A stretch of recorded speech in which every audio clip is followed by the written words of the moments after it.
Police को phone किसने किया था?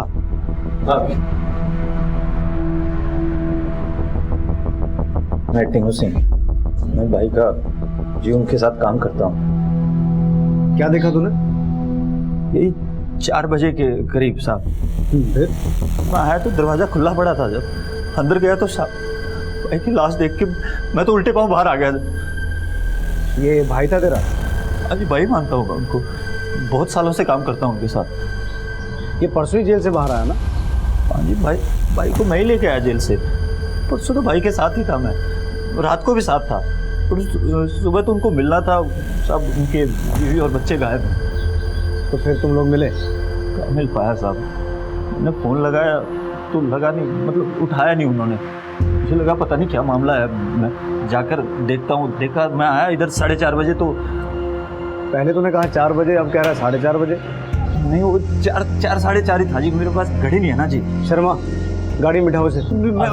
सर आ गया आज जी। वो मोबाइल में देखा था 4 ही बजे थे, 4 बजे थे। और सुबह भाई ने मेरे को बुलाया था जी, वो ATM से पैसे निकालने थे।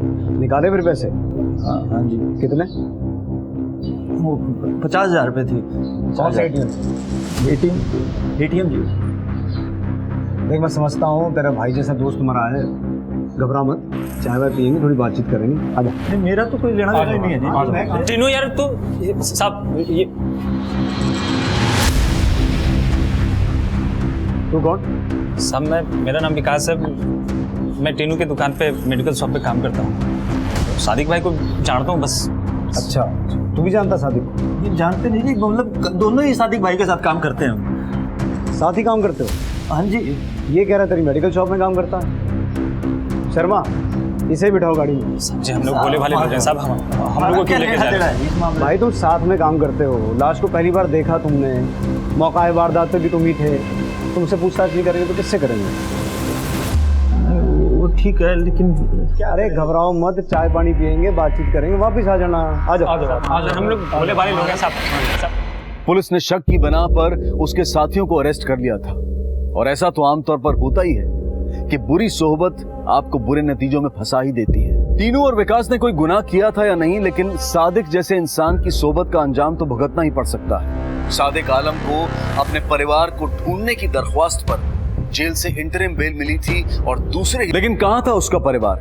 उसकी पत्नी कौसर, बेटे तौफीक और रफीक, बेटियां रजिया और नीलोफर आखिर कहां थे? अब देखना यह था कि खौफनाक मोड़ लिए हुए इस केस की परतों में और कितने राज दफन थे, कितनी कहानियां छिपी थी।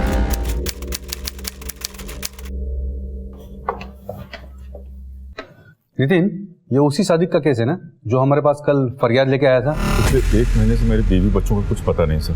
अगर आप लोग थोड़ा पर्सनल इंटरेस्ट ले लेंगे तो शायद कुछ पता चल जाए सर। और ये दोनों कौन है? सर, ये दोनों उसके साथ ही काम करते थे, कल भी उसके साथ ही थे। सर, कुछ तो गड़बड़ है। ये जो इस तरफ बैठा है, इसका नाम टीनू है। ये बार बार अपनी स्टेटमेंट बदल रहा है। ठीक है, एक काम करो, तुम जाके इंटरोगेट करो, मैं यहाँ से ऑब्जर्व करता हूँ। सर, बोल भाई टीनू, क्या बता रहा था? कुछ नहीं साहब, सब कुछ तो बता दिया। क्या बता दिया? बार बार तो अपनी बात बदल रहा है। कभी कह रहा है सादिक भाई से 4 बजे मिला, कभी कह रहा है 4:30 बजे मिला, कभी फोन पे बात हुई नहीं हुई। घड़ी नहीं थी साहब, इसलिए टाइम का हेरफेर हो गया। बाकी मैंने सादिक भाई को फोन किया था, नहीं उठाया। अच्छा, तू बता रहा था तूने ATM से पैसे निकाले थे? हाँ जी। कितने? 50,000 रुपये। कौन से ATM से?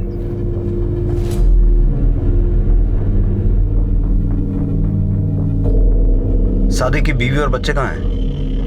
हवलदार, फाइल लिखा। ठीक से याद नहीं आ रहा ना। शर्मा, बादाम खिलाओ इनको, इनकी याददाश्त ताज़ा करो। बता भाई साहब मत मारो, हम सब सच बोल रहे हैं, आप यकीन कर लो हमारी बात पे। वो क्या कहते हो, मकान मालिक धमकी दे रहा था साहब। क्या धमकी दी थी? भाई आया ना जब जेल से बाहर, तो बुड्ढा लड़ने लगा भाई के साथ। तू भी था वहाँ? हाँ जी, तू भी था वहाँ? जी जी जी, मैं भी दान सिंह ने धमकी दी थी? जी जी।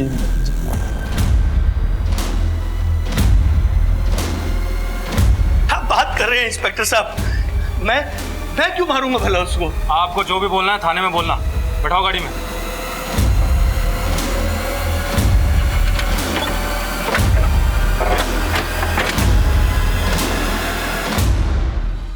साहब पंगा हुआ था, और पंगा क्यों नहीं होगा साहब? साहब सादक आलम बहुत बड़ा गुंडा था साहब। वो मेरठ से आया था, इधर हर कोई जानता था कि वो उधर कितना बड़ा गुंडा था साहब। धान सिंह जी, एक बात कहूँ, बुरा मत मानिएगा, वो जो आपका मकान है वो हो गया है एकदम बेकार, एकदम जर्जर, किसी दिन सिर पे गिर जाएगा आपके। रीडेवलपमेंट करवा लो। मतलब? आप नहीं समझते? रीडेवलप कराना मतलब एक फ्लोर पे रहते हैं आप, ऊपर 2 फ्लोर और बनवा लो। देख भाई, बुरा मत मानियो, तेरे बारे में बहुत कुछ सुन रखा है, पर क्या क्या क्या क्या सुन रखा आपने? मैं गुंडा हूँ? मैं लोगों के मकान हथिया लेता हूँ? अरे कुछ नहीं है धान सिंह जी, आप इतने अक्लमंद आदमी हो, ऐसी बातों पर कैसे विश्वास करते हो? अरे मैं भी खानदानी आदमी हूँ, ये ऐसे लोगों की बातों पे, अफवाहों पे विश्वास मत किया कीजिए आप। अल्लाह चाहेगा तो सब बहुत अच्छा होगा आपके साथ। देखिए ज्यादा मत सोचिए, फायदे का सौदा है। आप बताओ कब शुरू करूँ? साहब मकान का काम पूरा हो गया था, 3 मंजिल भी बन चुकी थी। फिर मैंने वो मकान अपने जान पहचान वाले वकील मातृ को भेज दिया था, लेकिन साहब जल्दी जल्दी करो ना। हो गया भाई, टेंशन ना लो आप। ओ भाई क्या कर रहा है तू? कहाँ गुस्से चले जा रहा? तन्ने बड़ी जल्दी हो रही बढ़ाऊ। अरे इसकी मिठाई खिलाऊंगा। और ये क्या जबरदस्ती है? कर क्या रहा तू? क्या कर रहा हूँ? अपने घर में शिफ्ट कर रहा हूँ, और क्या कर रहा हूँ? अपने घर में? तेरा घर कैसे हो गया? घर तो मैंने मातुर को बेचा था। अरे परेशान मत हो पागल, तुम ऊपर जाओ। क्यों परेशान क्यों ना हो? रुक जा, चल बेटा। जा बेटा, अम्मी की मदद करना, चल। अरे देखो, तू मेरे से ज्यादा मुंहजोरी तो करना मत, समझा? और वैसे भी तेरे हिस्से का ग्राउंड फ्लोर मैंने नया बनवा के दिया कि नहीं दिया? दिया कि ना? और तूने ऊपर वाला हिस्सा बेचा था मातुर को, जिससे मैंने खरीद लिया। तू घर का मालिक कौन हुआ? मैं। अब तू ज्यादा चूं चपड़ करेगा ना तो हाथापाई हो जाएगी, समझा? बताओ, बात सुन ले, भाई का हाथ ना पूरे मेरठ में मशहूर है। साइड में हो ले दान से, साइड में। अरे हटना यार, दिमाग खराब कर रखा है बंदे ने। जल्दी ला। साहब उसने पावर ऑफ अटॉर्नी के कागज भी बनवा लिए थे, और टोको तो मारने को दौड़ता था। उस दिन वो जेल से छूट कर आया और अपने बीवी बच्चों के बारे में पूछने लगा, तो मैंने कहा मेरे कागज वापस कर, तो सब मारने को दौड़ा। तो क्या दो ना साहब, वो उम्र तक का लिहाज नहीं करता था। और इसीलिए दान सिंह जी आपने उसे मार दिया या मरवा दिया? साहब मैं उसे क्यों मरवाऊंगा? साहब मैं अपने बच्चों की सौगंध खा के कहता हूँ, मैंने ऐसा कुछ नहीं किया। और वैसे भी जब वो मरा तो सुबह का टाइम था, और उस दिन सुबह तो मैं कोर्ट में था। आप चाहो तो तफ्तीश करवा लीजिए। जिस दिन वो जेल से आया था उस दिन टीनू, विकास या और कोई मिलने आया था उससे? सब कोई आया तो था, पर मैंने ध्यान नहीं दिया।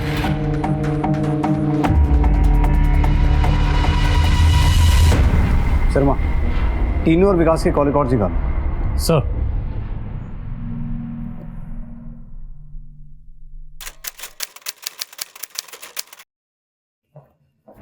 सर धान सिंह कह रहा है कि जिस दिन सादिक की मौत हुई वो कोर्ट में था। हमारे आदमी गए हैं वेरीफाई करने के लिए। लगता है दोनों कुछ जानते हैं लेकिन छुपा भी बहुत कुछ रहे हैं। ये टीनू थोड़ा मोटी चमड़ी का लग रहा है, लेकिन विकास तबीयत से थोड़ा ढीला है। ऐसा करो, विकास को यहाँ ले आओ, मैं देखता हूँ। सर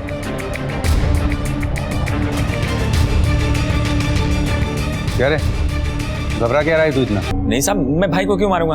मैंने कुछ नहीं किया, सबसे सही बता रहा हूँ। तो कल कहा था तू? कल सादिक भाई के घर पे था। वो टीनू भाई का कॉल आया कि सादिक भाई के घर पे आ जा, तो फिर वहीं चला गया था। तू सादिक भाई के साथ था और फिर सादिक भाई के घर चला गया? अच्छा, कितने बजे? 5 बजे नहीं, 7 बजे के आसपास। आज कहा था सुबह? सुबह घर पे ही था सब। फिर वो अपना सादिक भाई का नहीं, टीनू भाई का कॉल आया कि आना है, तो फिर मैं सादिक भाई के घर पे चला गया सर। तुझे तेरी फोन पे बात हुई थी ना सादिक से, लेकिन तेरी डायल लिस्ट में उसका नंबर नहीं है। डिलीट हो गया होगा सर। चेतन, ये ऐसे नहीं मानेगा। जरा 2 राउंड जम के खातिर करो इसकी, और चाय नाश्ता नहीं, पूरा खाना खिलाओ इसको। ये हल्के हाथों से भारी सच उगलने वाला नहीं है। नहीं सब मारा मत, सब बताता सर। टीनू ने मारा है भाई को, सब टीनू ने मारा, मैंने कुछ नहीं किया सर। बकवास कर रहा है साहब विकास। वो बकवास कर रहा तो तू सच बोल दे। पर एक बात ध्यान में रखियो, झूठ जबान पे लाने से पहले सोच ले। झूठ बर्दाश्त नहीं है मुझे। बोल।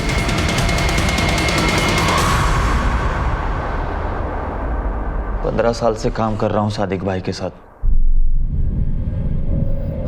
छोटा सा था, मेरे बाबूजी की वेल्डिंग की दुकान है तो लगा दिया सादिक भाई के साथ। मैंने क्या क्या नहीं किया साहब सादिक भाई के लिए।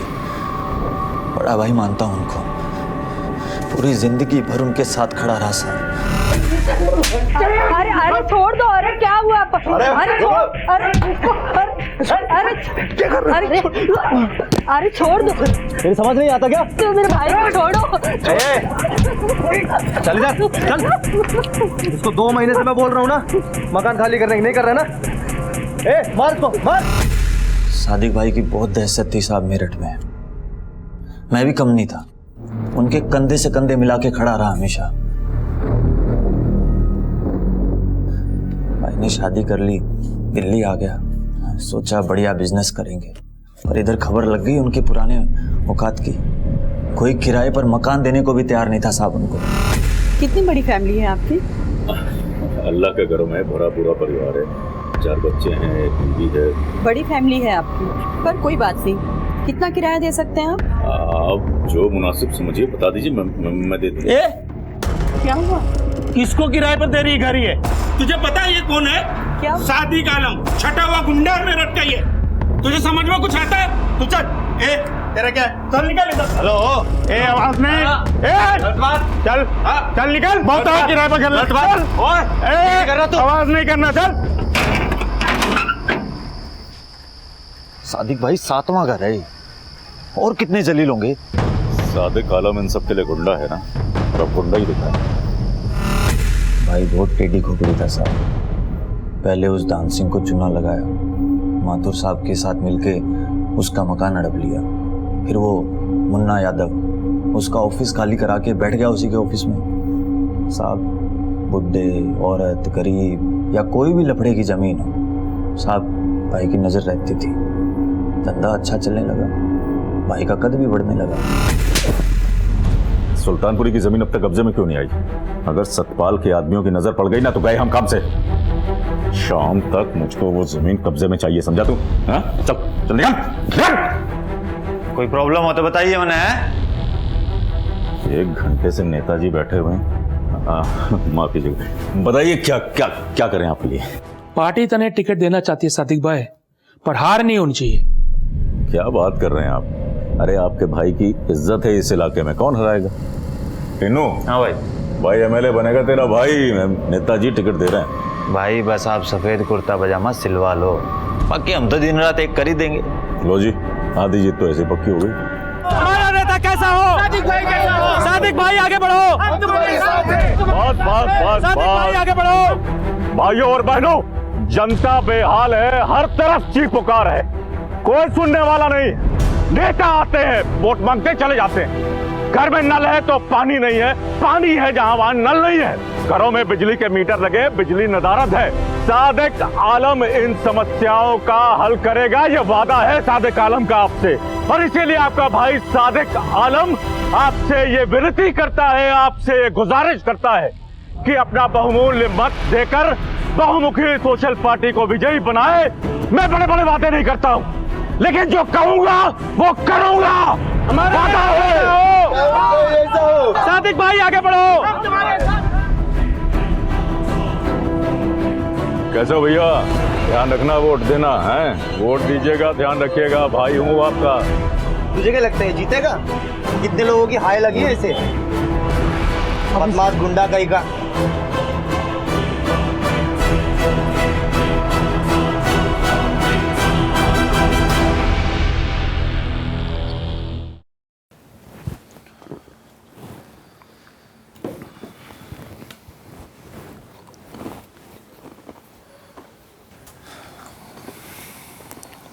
भाई बुरी खबर है। मालूम है। इलेक्शन हार गया ना मैं। हाँ? भाई आप तो पार्टी कर रहे हो। देख, तेरे भाई को किसी पोस्ट की जरूरत नहीं है। अरे इज्जत तो पहले भी थी अपनी, और अब तो तेरे भाई का शुमार रसूखदारों में होने लगा है। अब तो नेतागिरी की टिकट मिल गई, टोपी मिल गई। अपनी एंट्री हो गई रसूखदारों में। अब सादिक आलम को कोई ना रोक सके, समझ लेंगे। इलेक्शन तो हार गए सादिक भाई, लेकिन पॉलिटिक्स के कारण रसूखदार लोगों में उठना बैठना हो गया उनका। हमारे ऑफिस में साहब लोगों की लाइन लगी रहती थी। अरे खुराना साहब, काम तो हम करवा ही देंगे। अरे आपका भाई जो है वो इलेक्शन हारा है, लेकिन उसको जो अफसर है वो हारा वो मानते ही नहीं। मेरा काम तो हुआ ही नहीं नेताजी, और पैसे रख लिया आपने अलग से। रहो सफेद कुर्ते, भाई से ना तमीज से बात कर। खड़ा पहले तो खड़ा। भाई का दिमाग फिर गया ना, तेरी सारी नेतागिरी यहीं निकाल देनी। हट जा, बाहर जा। कोई और है क्या? जल्दी आ जाओ भाई, टाइम ना है। भाई उल्टे सीधे रास्तों से जमीन जायदाद इकट्ठी करने लगे। बहुत पैसा जमा हो गया था उनके पास। भाई का दबदबा भी बहुत हो गया था साहब। दबदबा? पर वो तो जेल में था। जेल जाने के पीछे क्या हकीकत थी? साहब भाई को कोई भी जमीन हथियानी होती थी ना, तो उसके लिए किसी भी हद तक जा सकते थे। यहाँ पंचकुइया रोड पे एक औरत रहती थी, अकेली रहती थी साहब। उसका नाम था रेखा अग्रवाल। 201 गज का उसकी कोठी थी। भाई ने बना लिया रिश्ता उसके साथ। बताइए, मैं दरगाह से निकल रहा हूँ, उसको पैसे दे रहा हूँ और मुझसे पूछ रहा है भाईजान आप क्या दरगाह से आ रहे हैं? आप भी ना, आप इतने मजाकिया किस्म के हैं, मुझे नहीं मालूम था सादिक भाई। ये भाई बोलकर बड़ा जुल्म कर रही हैं आप मुझे। एक बात बोलूं,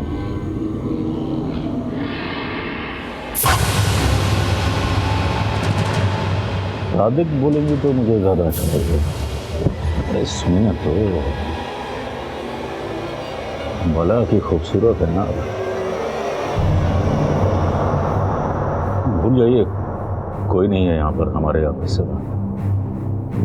अरे सोचिए मत। बहुत खुश रखूंगा मैं आपको।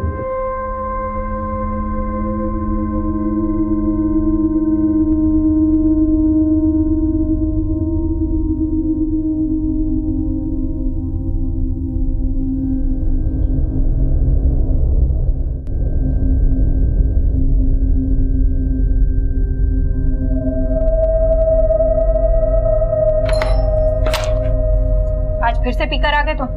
कहाँ गुलछर्रे उड़ा रहे थे रात भर?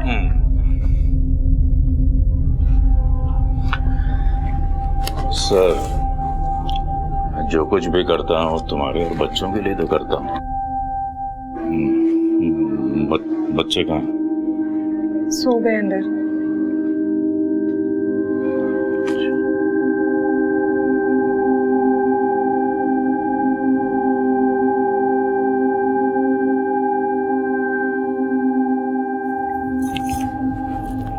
बात तो बताओ, इतनी जल्दी क्या ये बटन बंद करने के? अच्छा सुनो, इससे पहले कि मैं भूल जाऊं, एक मिनट बैठो ना। बैठ। ये पेपर्स लेकर आया हूं मैं, तो मैं इन पे साइन कर दूं, तो फिर बाद में कहोगी कि मैंने कुछ कराया। चल। लेकिन ये है क्या? अरे तुम बोल रही थी ना कि तुम्हें इन्वेस्टमेंट करना है फ्लैट्स में। नया अपार्टमेंट बन रहा है, उसी के पेपर्स।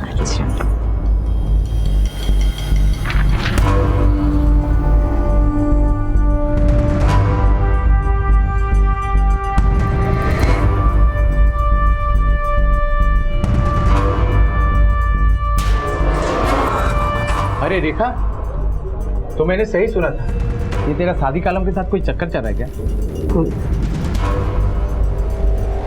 जी चाचा जी। अरे वो गुंडा मवाली है। नहीं, लेकिन वो तो प्रॉपर्टी डीलर हैं। अरे काहे का प्रॉपर्टी डीलर? चूना लगाता रहता है लोगों को, जमीन हड़पता है, डॉक्यूमेंट की हेरा फेरी करता है। अरे कहीं तूने कोई पेपर पे साइन तो नहीं कर दिया? मैंने किया क्या है? अरे मैंने क्या किया है? क्यों लेकर जा रहे हैं? आपको कोई गलतफहमी हो रही? मैंने आप इन्हें क्यों लेकर जा रहे हैं? एक मिनट में बात कर रहा हूँ ना। हाँ बोलो। तुम परेशान नहीं हो ना, मैं शाम तक आता हूँ। शाम तक नहीं, सालों के बाद आएगा। अभी रेप केस है तेरे ऊपर, मैडम ने किया है।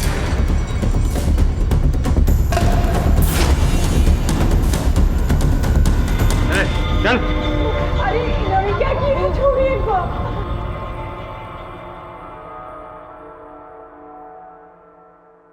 सादिक को जेल इसी घटना के लिए हुई थी। रेखा अग्रवाल के साथ उसका बुना हुआ फरेब जाल उसके लिए ही मुसीबतों का पैगाम लेकर आया था। कामयाबी की सीढ़ियां चढ़ते चढ़ते सादिक ने कई लोगों को बेघर किया था और कई औरतों को बेआबरू। अपने फायदे के लिए किसी भी हद तक जाने को तैयार सादिक के अपराधों ने अब पलटवार करना शुरू कर दिया था। सादिक को उसके कर्मों की सजा मिल गई थी। अक्सर कानून के साथ खेलते खेलते गुनहगार ये भूल जाता है कि एक ना एक दिन कानून की गिरफ्त उसे दबोच ही लेगी। सादिक आलम को अपने परिवार को ढूंढने की दरख्वास्त पर जेल से इंटरिम बेल मिली थी और दूसरे ही दिन उसकी हत्या भी हो गई। लेकिन कहां था उसका परिवार? उसकी पत्नी कौसर, बेटे तौफीक और रफीक, बेटियां रजिया और नीलोफर आखिर कहां थे? तेरे भाई को तो जेल हो गई, भाई का परिवार वो कहाँ है? भाई 6 महीने से अंदर था और भाई के कारण भाभी और बच्चे बहुत परेशान थे और मेरे से ये देखा नहीं जा रहा था साहब। या अल्लाह, मेरे तो कर्म ही फूट गए। देखो भाभी जी, बुरा मत मानना, लेकिन मेरे को लगता है कि आपको आपके परिवार की आय लग गई। अपने परिवार से बाहर जाके शादी जो कर ली। इन बातों को 20 साल हो चुके हैं, अब इन बातों में क्या रखा है टीनू? नहीं भाभी, वो तो आपकी बात ठीक है, लेकिन आप एक काम करो ना, आप अपने मम्मी पापा से माफ़ी मांग लो, मेरठ चले जाओ। क्या पता भाई कब बाहर आए, क्या होगा, कुछ नहीं पता। अकेली पड़ गई थी भाभी, इसलिए भाभी और बच्चे मेरठ निकल लिए साहब। हेलो मिश्रा जी, शर्मा बोल रहा हूँ दिल्ली से। ठीक है सर, हम अभी उसके घर जाते हैं।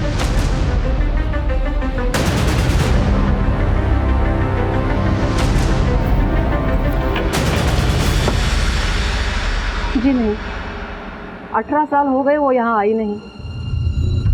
उस कमीने सादिक का फोन आया था एक दिन, बेटी छीन ली उसने हमारी। रिश्ता तो उसी दिन खत्म हो गया था साहब। हेलो सर, कौसर तो आई नहीं यहाँ पे। 18 साल हो गए उसको यहाँ से गए हुए। Okay, thank you. ठीक है, तो मुझे बताना क्या बात होती है।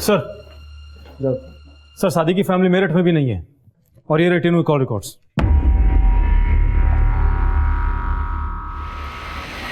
गोली दे रहा है ये। शर्मा, सादिक के वकील से मिलके उसकी प्रॉपर्टी की पेपर्स मंगवाओ। सर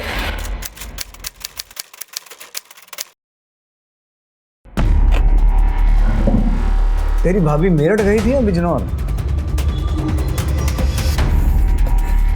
ये तेरे कॉल रिकॉर्ड्स हैं 1 महीने पहले के। लोकेशन सहारनपुर में बता रहे हैं, गेरुआ नदी, बिजनौर, ये देखो। अच्छा, इस दिन तो साहब मैं वो मेरा दोस्त रहता है वहाँ, तो उसके पास गया था, काम था कुछ। तो सादिक की बीवी कौसर और उसके बच्चे तेरे साथ थे? 1 मिनट। हाँ सब आ गया, याद आ गया। हाँ, मैं बिजनौर लेके गया था भाभी और बच्चों को। उनकी सिस्टर रहती है जी वहाँ, वो मीना नाम है उसका। बाहर क्यों रहे हो साहब? पहले कह रहा था मेरठ में थे, अब कह रहा बिजनौर में थे। मेरठ में पहले थे जी, पहले गए होंगे। मतलब मैं बिजनौर की अभी आपको बता रहा हूँ। बिजनौर में लेके गया था, भाभी भी थी, बच्चे थे, उनकी सिस्टर रहती है वहाँ, मिलवाने लेके गया। मतलब तू उन्हें लेके गया था? नहीं साहब, वो खुद गए होंगे, वो मुझे नहीं पता। वो मैंने बस बोला कि तुम जाओ, अब वो गए कि नहीं गए मेरे को कुछ नहीं मालूम। हाँ, मैं बिजनौर वाली गारंटी लेता हूँ, मैं लेके गया था उनको, बच्चों को भी मिलवाने लेके गया था, उनकी सिस्टर रहती है, ये पक्का है साहब, ये पक्की बात है। तीनू बार बार अपना बयान बदल रहा था, कभी मेरठ, कभी बिजनौर, कभी माँ का घर, कभी बहन का घर। लेकिन पुलिस भी अपनी जिद पर अड़ी हुई थी, उन्हें टीनू के झूठ पर नकेल लगानी थी। ऐसा लग रहा था कि टीनू के लिए भी अब अपने कर्मों का हिसाब देने का वक्त आ गया था। लेकिन कुछ और भी था जिस पर पुलिस को शक था। क्या इस शक का खुलासा बिजनौर में होने को था, या फिर एक बार फिर टीनू पुलिस को गुमराह करने वाला था?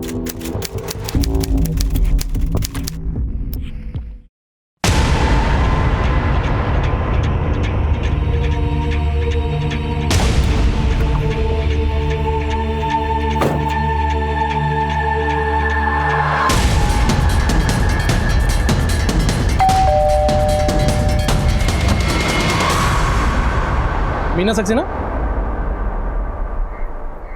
जी? कौसर आलम बहन है आपकी? जी साहब, पर क्या हुआ? 1 महीने पहले आकर गई थी इधर से, वो 17 अक्टूबर को।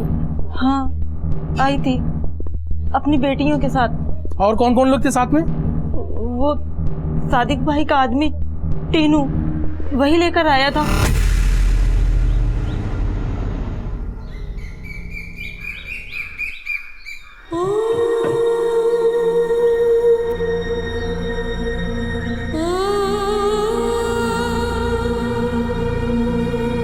दीदी,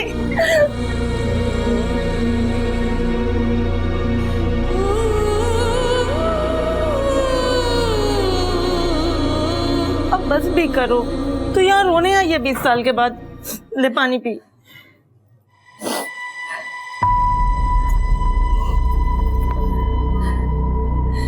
रोने के ही दिन तो है मीनू।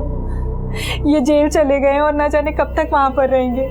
अभी कुछ नहीं होगा भाई को, झूठा केस डाला उन पे। देखना आप जल्दी आ जाएंगे बाहर। मीना जी ये देखो, इस करके मैंने इनको बोला कि आपसे मिलने आए। हालत देखिए, मैं सोचा मिल लोगे तो थोड़ा जी हल्का हो जाएगा। ठीक ही तो किया, लेकिन आज नहीं, 20 साल पहले ही आ जाना चाहिए था। कैसे आती मीना? मम्मी पापा मेरे से बात तक तो करते नहीं है। इतनी बार उनको फोन किया और उन्होंने एक बार भी मेरा फोन नहीं उठाया। तूने फिर रोना शुरू कर दिया। तू यहाँ? मैं रो नहीं रही हूँ, ये तो खुशी के आंसू है। तेरी बेटियां बहुत प्यारी हैं। क्या नाम है इनके? ये रजिया और ये नीलोफर। एक गोलू मल्लू कौन है? ये मेरा बेटा बंटी है, बहुत शरारती हो गया है। लग रहा है बंटी। वो लोग कितने दिन रुके थे यहाँ पर? बस 1 रोज। मैंने बोला भी कि 2-1 रोज रुक कर जाओ, पर वो अपने बेटों को अकेला छोड़कर आई थी, इसलिए टीनू के साथ ही चली गई। तो अपना ख्याल रखना। भाभी जल्दी आ जाओ। हाँ, करनी भी तो करनी है वापिस। और मैं आती हूँ हफ्ते भर में, ठीक, जब तक बंटी के पापा भी टूर से आ जाएंगे। और हाँ, तुम मुझे फोन करती रहना याद से। ठीक है, और तू भी अपना ध्यान रखना, ठीक है? तुझसे मिलकर बहुत अच्छा लगा, मन हल्का हो गया। मुझे भी। ओ भाई, तेरा बहुत बहुत थैंक यू। जी थैंक यू किस बात का जी? लो जी, तूने 20 साल बाद 2 बिछड़ी हुई बहनों को मिलाया, उसके लिए थैंक यू। अरे हम लोग 20 साल के बाद मिले, एक सेल्फी तो बनता है ना? हाँ जी कर लाओ। मैं हाँ, बच्चों को बुलाओ। बच्चों जल्दी आओ।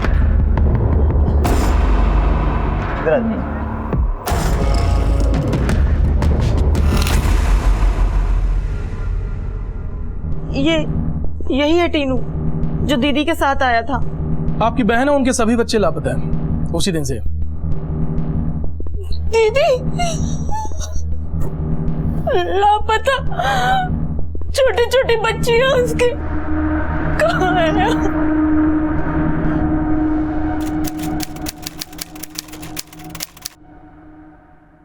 सर ये टीनू कौसर के साथ मीना के घर गया था और ये रहे उसके कॉल रिकॉर्ड्स।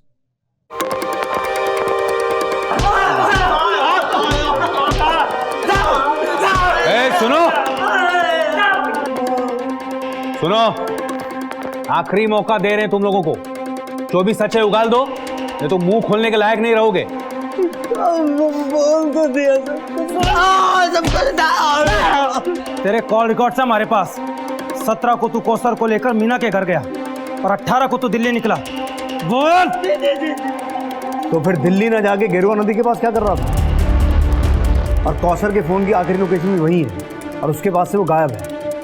जो सच है वो बोल दो, वरना सच उगलवाने के बहुत से तरीके हैं हमारे पास।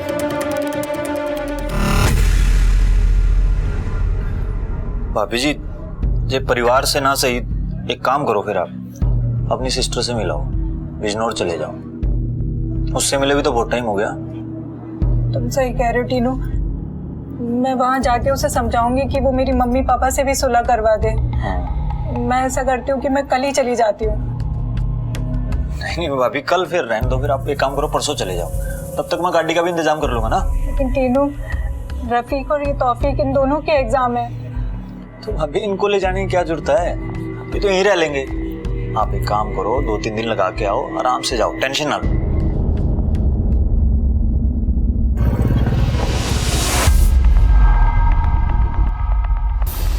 ये सही है भाई जगह।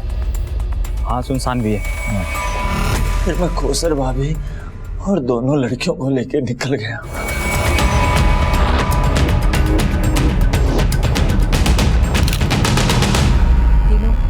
तूने सही कहा था, मुझे तो मेरे अपनों की हाय लग गई थी, पर अब अपनी बहन से मिलने के बाद बहुत दिल हल्का हो गया है। अब तू देखना, ये भी बहुत जल्दी आ जाएंगे और घर में सारी खुशियाँ फिर से लौट कर आ जाएंगी। भाभी मेरे सामने गिड़गिड़ाने लगी। टीनू, टीनू, टीनू, इन्होंने क्या किया मेरे बच्चों के साथ? टीनू कुछ करो। भाभी क्या कर रहा है?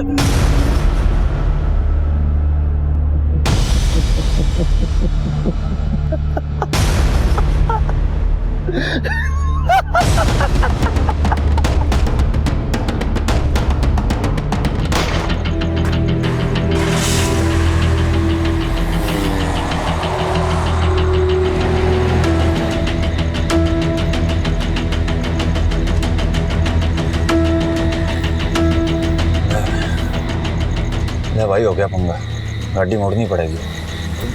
लेकिन अब जाना किधर है? दिल्ली नहीं जाना क्या? तो तेरा दिमाग ठीक है कि अग्गा पुलिस है, पीछे डिग्गी में लाश है। फंस गए तो दिल्ली नहीं, फांसी के फंदे पर जाएंगे। फिर अभी किधर जाएंगे? एक जगह, फिलहाल तो गाड़ी मोड़नी पड़ेगी।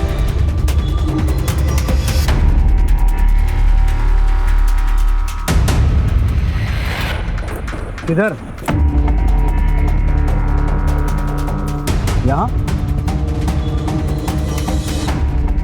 मजदूरों को बुलाओ, खुदाई करो।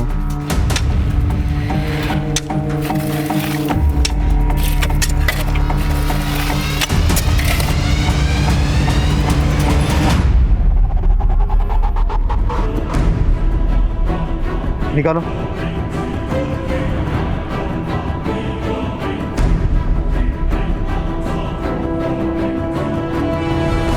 सर, ये कौसर है, उनके बच्चों की तस्वीर है जब वो उनकी बहन के घर से निकले थे।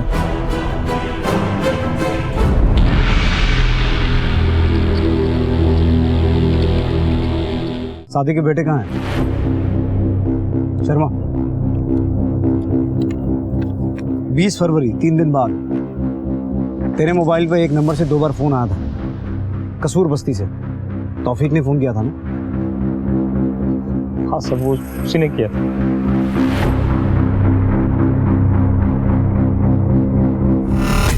हेलो टीनू अंकल, मम्मी अब तक नहीं आई है और उनका फोन भी नहीं लग रहा है। बेटा एक काम कर, तू इधर आ जा।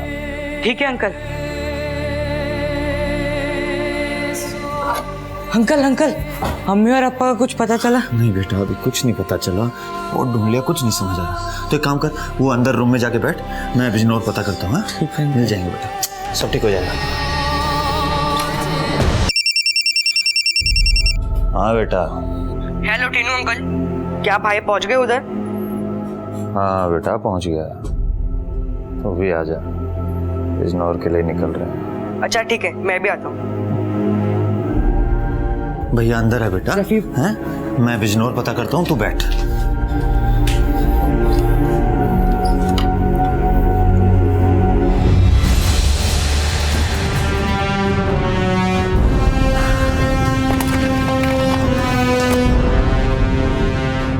सीवर का काम करने आए थे म्यूनसिपालिटी, कच्चा काम करके निकल लिया, अब इसको ठीक कर दे भाई।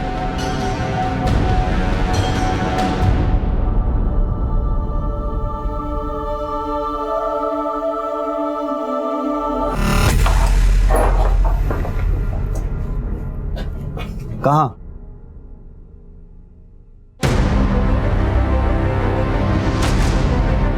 शर्मा, खुद आओ। सर।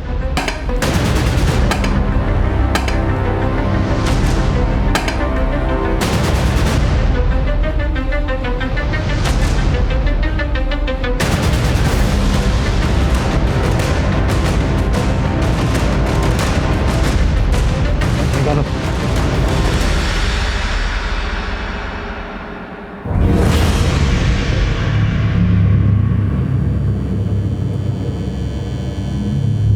क्या सोच रहा है भाई?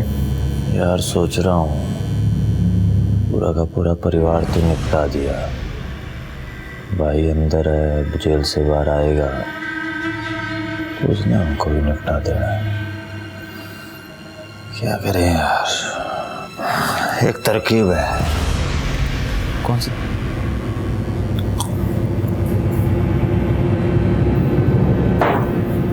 को बाहर निकालते हैं और निपटा देते हैं। लेकिन वो जेल से बाहर निकालेंगे कैसे? देख भाभी हर हफ्ते भाई को मिलने जाती है जेल में। हाँ। अब जाएगी नहीं तो भाई की सुलग जाएगी, तो भाई जेल से निकलने का कोई ना कोई इंतजाम जरूर करेंगे। देख टीनू, ये जो पिस्टल है ना, ये है ना, इसी से मारा था ना भाभी को और बच्चियों को। हाँ तो मारा था ना। हाँ तो सादिक भाई की है नहीं, उनके घर से उठाई थी ना तूने। हाँ तो फिर आगे बोल। जब सादिक भाई जेल से लौटेंगे और ये पिस्टल ढूंढेंगे, पता है ना क्या होगा? आने दे सादिक भाई को भी करवा देंगे बिजनौर के दर से।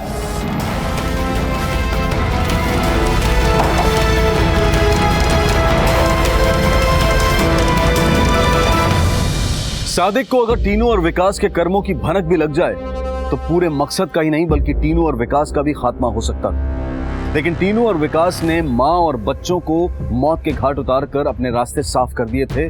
अब उस पर आगे चलकर बस आखिरी मोहरे को उड़ाना। सजा काट रहा सादिक आलम बेचैन था क्योंकि उसके परिवार वाले उससे जेल में मिलने नहीं आए थे और घात लगाए दुश्मन उसके बाहर आने का इंतजार कर रहे थे।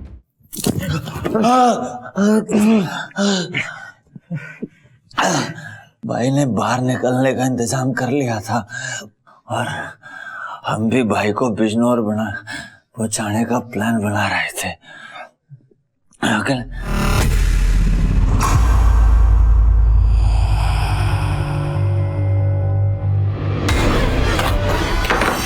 एक बात बताओ। हाँ भाई। तुम लोगों ने पिस्तौल देखी मेरी? नहीं ना भाई। अरे पता नहीं से क्या मतलब, आखिर गई कहाँ वो? वो भाभी ने रख दी होगी, आप टेंशन ना लो। ठीक है, तुम लोग निकलो, कल मिलते हैं। ठीक है कल। अगले दिन भाई आप लोगों से आकर मिले, अपनी फैमिली के गुम होने की रिक्वेस्ट देने के लिए। शाम को भाई ने डिनर भी साथ किया। भाई को और वक्त देना मतलब अपनी मौत को दावत देना था। भाई का आगे पीछे कोई नहीं था साहब, अपने परिवार से बहुत प्यार करते थे। अगर हम भाई को ना टपकाते ना तो हम नहीं पढ़ लिए थे साहब। अब ये भी बता दे कि ये षड्यंत्र रचा क्यों था? भाई की तरक्की के लिए हमने क्या क्या नहीं किया साहब। जो हुक्म बजाया हमने माना। तिलक नगर में एक बुड्ढा है, उसका लवारिस प्लॉट है 300 गज का। बंदे लेकर जाओ और कब्जा कर लो, मैं आता हूँ। भाई कभी हमारी भी सुन लिया करो। अरे यार गिनती भुला दी, बोलो। भाई वो ना 10 लाख रुपए इकट्ठे किए थे दुकान से, हमारे भी लगा दो इस धंधे में। भाई बहुत कमाई है, मेरे भी 4 लाख। बढ़ो। कितना? 10 है भाई। अब मेरे 4 लाख है भाई। अच्छा, तो अब मेरी चाकरी नहीं करनी, करोड़पति बनना है ना? बना दो भाई करोड़पति हमको भी। अब मेरे बंदे हो, कुछ ना कुछ तो करना ही पड़ेगा। 2 साल गुजर गए थे साहब, भाई ने अठन्नी नहीं दी हमको। और कोई बोल के देखे लात गुस्से। मैं अपने सिर पे लेके जा रहा हूँ, जा अपने काम कर। चल चल जा।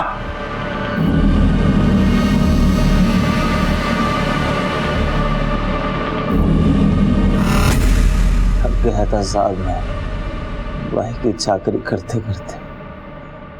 कब तक कुत्ते की जिंदगी जीता मैं। सोचता था मेरा भी घर हो, परिवार हो। भाई जो भी कमाता है सारा गले में। 20-25 हजार में क्या होता है साहब, चलती है क्या लाइफ। मांग के देखो कोई भाई से, क्या मिल रहा? कुछ नहीं।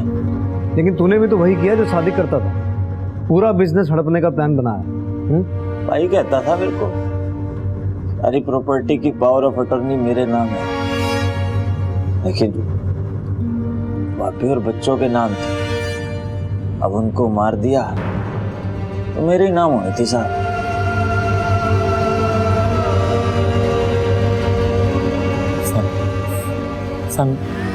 इसको मैं हमेशा बोलता था कि टीनू पकड़ा जाएगा, तो सब ये कभी नहीं सुनता था मेरी। ये बहुत जिद्दी है साहब, इसके चलते मैं इसके बातों में आ गया साहब। और 6 लोगों की हत्या कर दी। अब काटो सारी जिंदगी जेल में।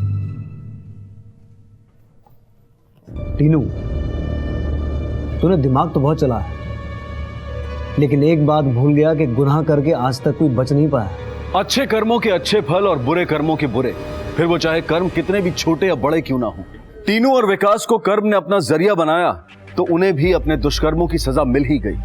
दिल्ली की एक सत्र न्यायालय ने टीनू और विकास को सादिक आलम और उसके परिवार की हत्या के जुर्म में उम्र कैद की सजा सुनाई। इस केस में दिल्ली पुलिस का काम बेहद सराहनीय था। सिर्फ 48 घंटों में ही उन्होंने इस केस को हल कर दिया। क्राइम पेट्रोल की पूरी टीम दिल्ली पुलिस को सलाम करती है। बेहद जरूरी है कि हम अच्छाई के रास्ते पर चलें और अपराध के रास्ते से बचें। देखते हैं हमारे आज के एपिसोड की दूसरी कहानी।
कहते हैं कि भेड़िए कभी अकेले शिकार नहीं करते, झुंड में मारते।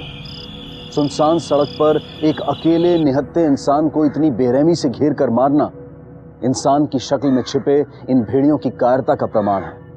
और दुर्भाग्यवश कभी कभी एक शेर भी इन भेड़ियों का शिकार बन जाता है। नमस्कार, आदाब। क्राइम पेट्रोल डायल 100 के ब्लैक हेडलाइंस अध्याय में आप सबका स्वागत है। एनसीआरबी यानी कि नेशनल क्राइम रिकॉर्ड ब्यूरो के मुताबिक पिछले साल हत्याओं की दर प्रति 1,02.6 थी और इनमें से निर्मम हत्याओं की दर वाकई में चौंका देने वाली है। हमारी आज की कहानी एक ऐसी ही निर्मम और जघन्य हत्या के बारे में है। एक ऐसी हत्या जिसने पूरे शहर में रोष भर दिया और पुलिस और प्रशासन को बुरी तरह से हिला कर रख दिया।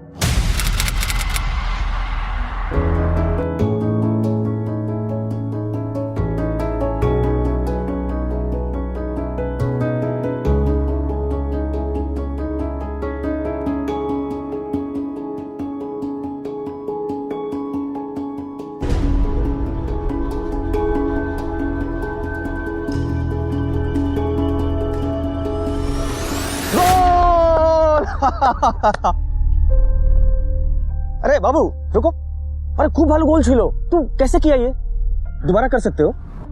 अच्छा, तुम तो रोज खेलते होगे यहाँ इन बच्चों के साथ? ना काकू, पर रोज देखता हूँ इनको। वहाँ सामने मामा की चाय की दुकान पर काम करता हूँ तो वहाँ से साफ दिखाई देता है। मतलब सिर्फ देख के तुम इतने सीख गए? रोज क्यों नहीं खेलते? अच्छा, तुम्हारा नाम क्या है? बुधिया। এসব কি বলছেন বাবু? ऐसे कैसे हो सकता है? देखिए, आपका बेटा बहुत अच्छा खिलाड़ी बन सकता है। उसे आगे बढ़ने के लिए सिर्फ एक मौका की जरूरत है। आप खेलने दीजिए उसे। बाबू, जब से इसका बाप जेल में गया है तब से हम लोग सिर्फ एक ही वक्त खाना खाते हैं, और अगर इसकी कमाई चली जाएगी तब तो हम लोग सब भूखे मर जाएंगे। बाबू,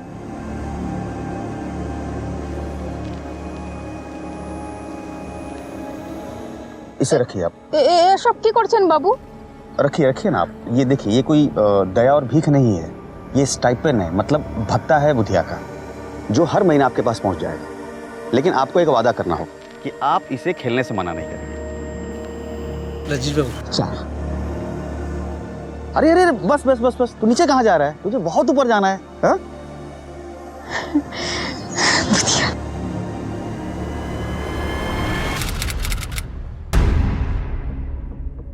ওটাও ফাটি, সবগুলো বাল্ব কেউ না কেউ ফাটিয়ে দিচ্ছে। আর रजनीश बाबू, क्या हुआ बख्शी बाबू? बदलने का वक्त हो गया है शायद। अरे रजनीश बाबू, वही बाल्बটা तो तू वो टीम टीम করে জ্বলছে, बाकी सारे तो फोड़ दिए। आपका मतलब ये है कि कोई जानबूझ के फोड़ रहा है? पिछले 2 हफ्तों में 3 शिकायतें दर्ज हुई हैं छीना झपटी की। ये चोर ये स्ट्रीट लाइट्स फोड़ते हैं और अंधेरे का फायदा उठा के मुसाफिरों को लूटते हैं और लोगों को परेशान करते हैं। ओ, कहीं बाहर का गैंग है क्या? नहीं, मुझे लगता है इसी शहर का है, लेकिन आप फिक्र मत कीजिए रजनीश बाबू, बहुत जल्दी पकड़े जाएंगे। कुछ सोचा आपने? जी हाँ, आइए बताता हूँ। आइए।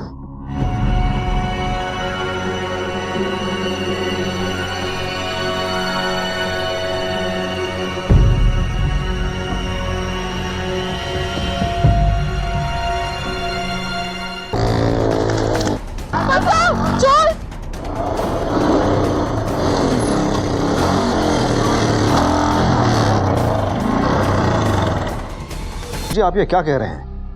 इन लोगों को पकड़वाने के लिए आप ही ने तो जोर दिया था, और अब आप जमानत दे रहे हो? ये कैसी पॉलिटिक्स है? बिल्कुल साफ और सार्थक। ये दोनों लड़के मेरे ही पाड़ा के रहने वाले हैं और मैंने इनके बारे में अच्छे से पता किया है। देखिए, गरीबी और बेरोजगारी अक्सर नवयुवकों को गलत रास्ते पर खड़ा कर देती है। अगर एक बार इन्हें जेल की हवा लग गई तो पेशेवर अपराधी बनने में समय नहीं लगेगा इन्हें।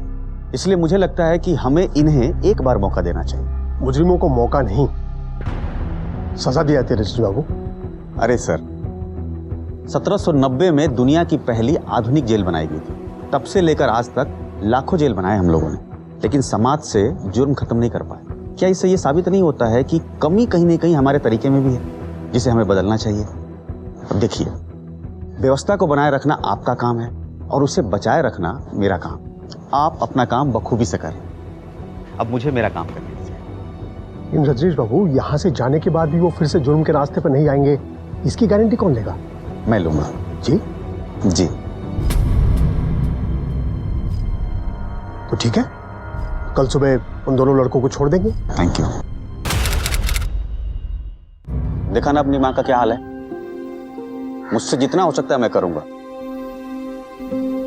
तुम लोगों को भी आगे से ध्यान रखना होगा। रजनीश बाबू, आप यहाँ नीचे कहाँ बैठ गए? अरे आप ऊपर बैठिए ना, ये जगह तो हमारी है नीचे बैठने की। अरे मौसी, मुझे क्या गठिया हुआ है जो मैं नहीं बैठ सकता नीचे? अरे देखिए, एकदम ठीक हूं मैं। और मौसी, सबसे पहले ये ऊंच नीच की बात आप अपने दिमाग से निकाल। ठीक है, अब काम की बात करें। और भी जाना है मुझे कहीं। काम में तो नहीं मिला रजनीश बाबू, अगर कुछ काम मिल जाता तो शायद ये लोग ये पाप नहीं करते।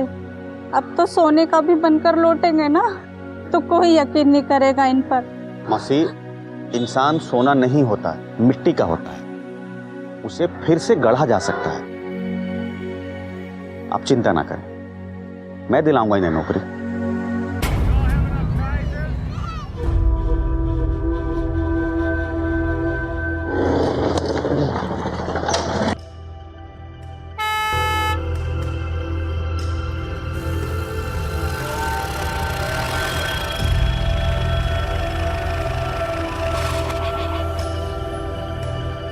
रजनीश बाबू, कैसे आना हुआ? एक जरूरी काम के सिलसिले में मिलने आया था आपसे। क्या बात है? इन दोनों को काम की जरूरत है और ये मेहनत, लगन और ईमानदारी से काम करेंगे, इसकी गारंटी मैं लेता हूँ। बस एक छोटी सी विनती थी आपसे कि क्यों शर्मिंदा करे रजनीश बाबू? विनती नहीं, आपको तो हुक्म करना चाहिए। हुक्म आपको मैं मना कर सकता हूँ भला? आपने कह दिया, समझिए कि काम हो गया। ये दोनों कल से ही काम पे आ सकते हैं। और कोई हुक्म? अरे यह तो आपकी बड़प्पन है। आपका बहुत बहुत धन्यवाद मेहती साहब, बहुत बहुत धन्यवाद। सेनगुप्ता, सबको पीछे रखना ताकि फुटप्रिंट्स और टायर मार्क्स मिट ना जाए, और शहर का हर एग्जिट पॉइंट, हर एंट्री पॉइंट और हर नाके को सील कर डालो। सर रजनीश भौमिक की हत्या ने राज्य में कानून व्यवस्था की पोल खोल कर रख दी है। ब्रेश्वर के इतिहास में शायद ही इतनी दुस्साहसपूर्ण घटना पहले कभी हुई हो। मंत्री जी लाइन पर हैं, बात करना चाहते हैं। अभी नहीं, उन्हें कहीं मैं बाद में कॉल करता हूँ, प्लीज। आज सारे शहर में हाई अलर्ट घोषित कर दिया गया है। रजनीश भौमिक की हत्या हो गई है। इस खबर ने सत्ता के गलियारों में भूचाल ला दिया है। ये एक बहुत ही निंदनीय अपराध है। मैं सरकार के तरफ से विश्वास दिलाता हूँ कि अपराधी जल्द से जल्द पकड़े जाएंगे। रजनीश भौमिक की हत्या पुलिस प्रशासन के अक्षमता का एक जीता जागता उदाहरण है, जिसे कतई बर्दाश्त नहीं किया जा सकता। इसलिए सरकार ने एसीपी मृत्युंजय लाहिरी के ट्रांसफर का ऑर्डर दे दिया है। पर सर ये गलत है। पिछले 2 सालों में इस शहर के क्राइम रेट में जबरदस्त कमी आई है। सर, पुलिस और प्रशासन ने मिलकर शहर के सारे माफियाओं की नींद हराम कर रखी है। रजनीश जी खुद हमारे साथ मिलकर इस लड़ाई में शामिल थे। ये बात सरकार भी बहुत अच्छी तरीके से जानती थी। फिर भी आज वही सरकार हमारी काबिलियत पर उंगली उठाकर हमें बलि का बकरा बना रही है। सर ये गलत है। शहर का सबसे पॉपुलर एमएलए, रूलिंग पार्टी का एमएलए, उसकी सरेआम गोली मारकर हत्या कर दी गई है। अब इससे बड़ी परेशानी की बात क्या हो सकती है? ये मामला इतना संवेदनशील इसलिए था क्योंकि रजनीश भौमिक कोई आम एमएलए नहीं थे। उनके पास सिर्फ सत्ता की ताकत नहीं थी, उनके पास आवाम की ताकत थी, आवाम का विश्वास था। और इसीलिए उनकी इस निर्मम हत्या ने जनता को बुरी तरह से भड़का दिया। अगर इस केस का नतीजा जल्द से जल्द नहीं निकाला गया तो शहर में कानून व्यवस्था भंग होने का डर था। एसीपी साहब के तबादले के बारे में आपके डिपार्टमेंट का क्या कहना है? सर, आपको नहीं लगता कि इस तबादले को लेकर पुलिस बल के ऊपर जो लोगों का विश्वास है उस पर असर पड़ेगा?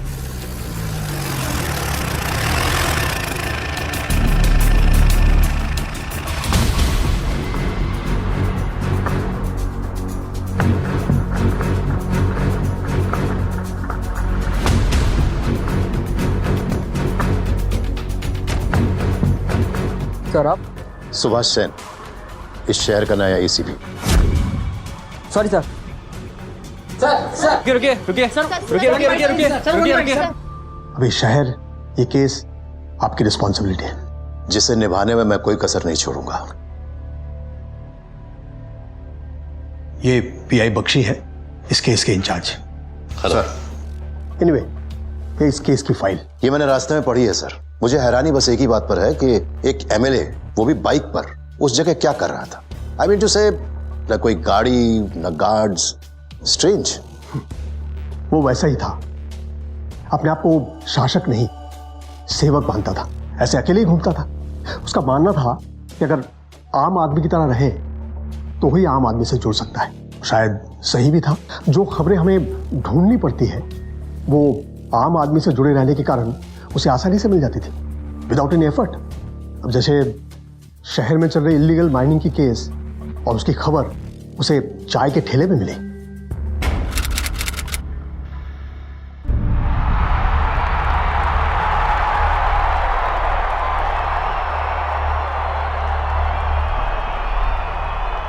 কি খবর? ভালো দাদা। हाँ, कितना विकेट हुआ? अरे 7টা विकेट पड़े गया दादा। अरे यार दादा, चा। अरे मैच का तो मतलब क्या बताएं? कबाड़ा हो गया दादा एकदम। कितने 7 विकेट चले गए थे।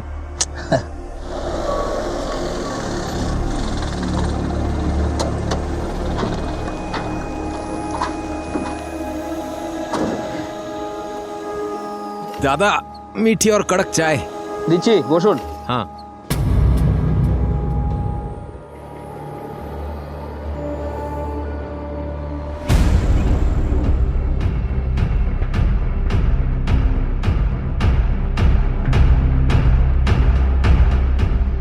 अरे दादा, एक इनको भी दो, चाय दो।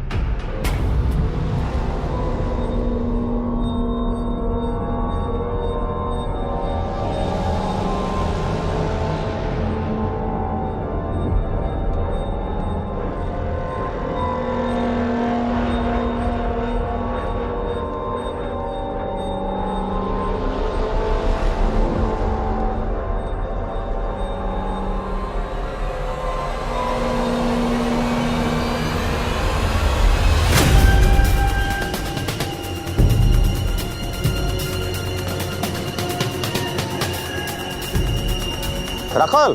हाँ दादा, अस्सी। तो सरकार ने बालू पे बैन लगाया, फिर ये कहाँ हो रही है माइनिंग? वार्ड नंबर 74 में दादा। रेती भर के लेके जाते हैं और अवैध शराब भर के लाते हैं।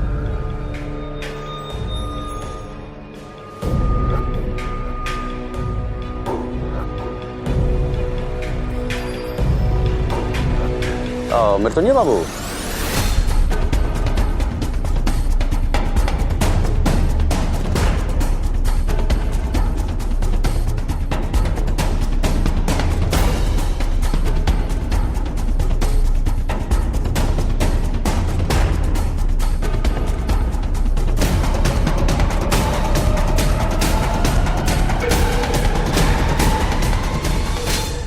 नहीं सर, मुझे मत मारो सर, मैंने कुछ नहीं किया। मैं तो सिर्फ अपने सेठ की नौकरी करता हूँ। कौन है तेरा सेठ? किसके लिए काम करता है तू? चल बता नहीं तो। मलाकार, ये सारे धंधे उन्हीं मलाकार भाइयों का है, सब उन्हीं का है सर। ओके रजनीश बाबू, आपने अवैध खनन और अवैध शराब दोनों माफियों के अगेंस्ट दुश्मनी मोल ली है। अब आपको आपकी सुरक्षा का खास ख्याल रखना चाहिए। मैं काम करता हूं, मैं कल से एक टीम को। अरे नहीं लहरी साहब, इसकी कोई जरूरत नहीं है। अब देखिए, जब मौत आती है ना तो अपने ही अंगरक्षक गोली मार देते हैं, इसलिए आप बेफिक्र रहिए, मुझे कुछ नहीं होने वाला। ठीक है, थैंक यू।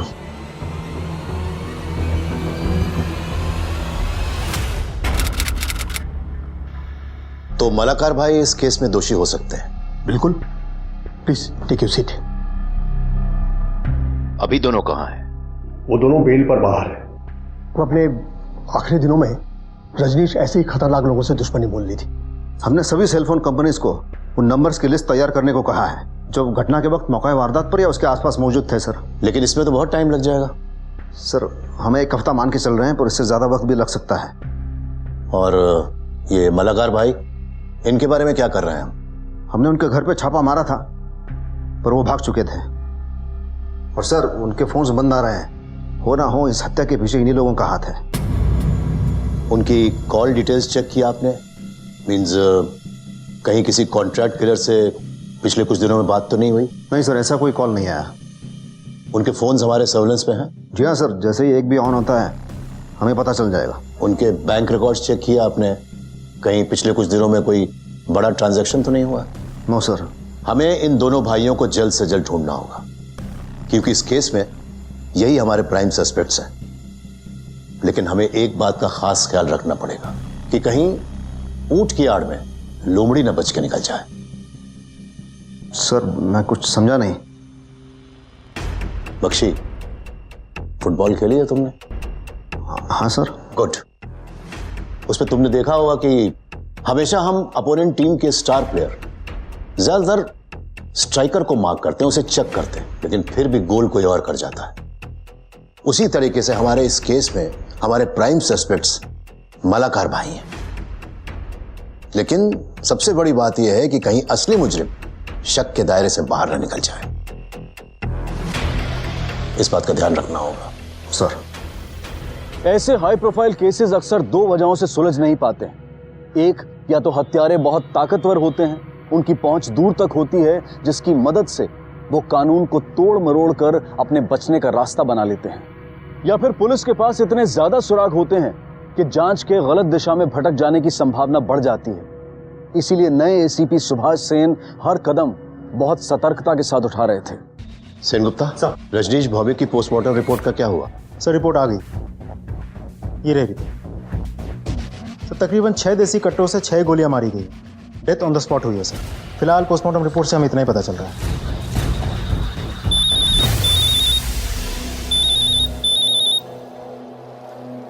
हेलो सर, यहाँ गवर्नमेंट हॉस्पिटल के पीछे हमें 4 बाइक्स लावारिस हालत में पड़ी मिली है, और मुझे पूरा शक है सर, ये वही बाइक्स हैं। इनका इस्तेमाल हत्यारों ने किया होगा। हॉस्पिटल के आसपास कोई सीसीटीवी कैमरा है? नहीं सर, मैंने चेक किया है, जगह पूरी सोच समझ के चुनी गई है। बाइक्स के जो चेसिस नंबर है वो सलामत है? नहीं सर, चेसिस नंबर्स घिस के मिटा दिए गए हैं। तुम एक काम करो, फॉरेंसिक डिपार्टमेंट से इन बाइक्स को चेक करवाओ, शायद कोई क्लू हाथ लग जाए। और शहर भर में जितने भी पुलिस स्टेशन है वहां से पता करो कि पिछले कुछ दिनों में कहां से कितनी बाइक्स चोरी हुई हैं, और उनमें से कितनों की डिटेल्स और डिस्क्रिप्शंस इन बाइक से मैच करते हैं। Okay sir. सर, हमने एक कॉल रिकॉर्ड की है मलाकार भाइयों की। मुझे लगता है आपको ये सुनना चाहिए। ओके।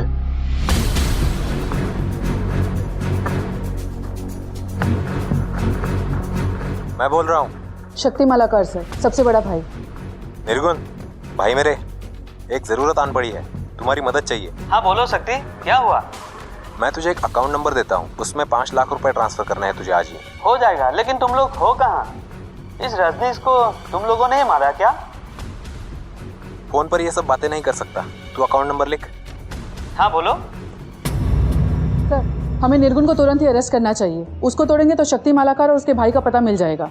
नहीं नहीं, इनकी बातचीत से लगता है कि मालाकार भाइयों ने निर्गुण को लोकेशन नहीं बताई थी। तुम एक काम करो, इसको मेरे पास लेके आओ, मैं बात करता हूँ। Yes sir.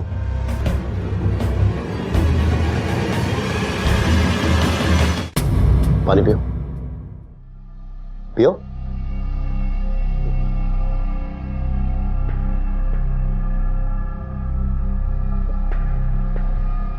सर मुझसे गलती हो गया सर, उसने खुद फोन किया था मुझे, इसलिए मैंने बात किया सर। आइंदा कभी मैं उससे बात नहीं करूंगा सर, मैं वादा करता हूँ सर, मुझे जाने दीजिए प्लीज सर। अरे इसका मतलब यह है कि तुम अपने दोस्त से धोखा करोगे, गद्दारी करोगे उससे? ये तो बहुत गलत बात है। देखो निर्गुण, हम चाहते हैं कि तुम अपने दोस्त शक्ति मालाकार से बात करो और उसके अकाउंट में 5 लाख रुपए ट्रांसफर करो। लेकिन ध्यान रहे, हमारी इस मुलाकात के बारे में किसी को खबर नहीं होनी चाहिए, वरना। ओके सर, आप जैसा बोलेंगे मैं वैसा ही करूंगा सर। सर ये मूव गलत हो सकता है सर, पर हो सकता है पैसा ट्रांसफर होने के बाद वो इस निर्गुण को कॉल ही ना करे, और अगर ऐसा हुआ तो फिर हम उस तक कभी नहीं पहुंच पाएंगे। सॉरी सर, वो हमारे पास खुद चल कर आएगा। वो जिस बैंक में पैसे ट्रांसफर करता है, तुम उस बैंक को कांटेक्ट करो, पता करो जाकर। सर सर, इस घटना को घटे पूरे 72 घंटे बीत चुके हैं, लेकिन अभी तक एक भी गिरफ्तारी नहीं हुई। जान सकते हैं क्यों? आखिर आप लोग ये बताते क्यों नहीं है कि जांच चल रही है कि नहीं, और अगर चल भी रही है तो किस दिशा में? शांत हो जाइए। अगर आप सब लोगों को लगता है कि हम लोग हाथ पर हाथ धरे बैठे हैं, तो ऐसा कुछ भी नहीं।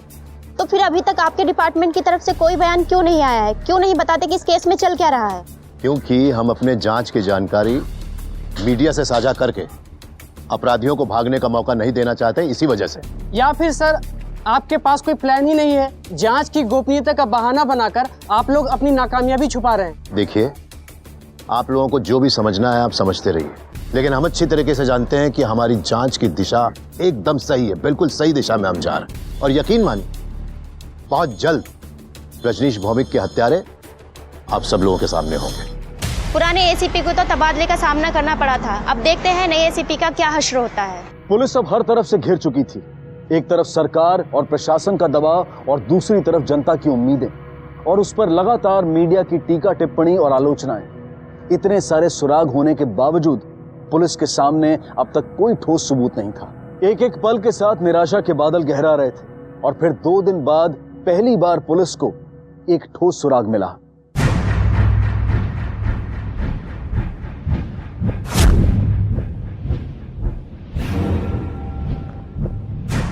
ये दोनों कोलकाता में है।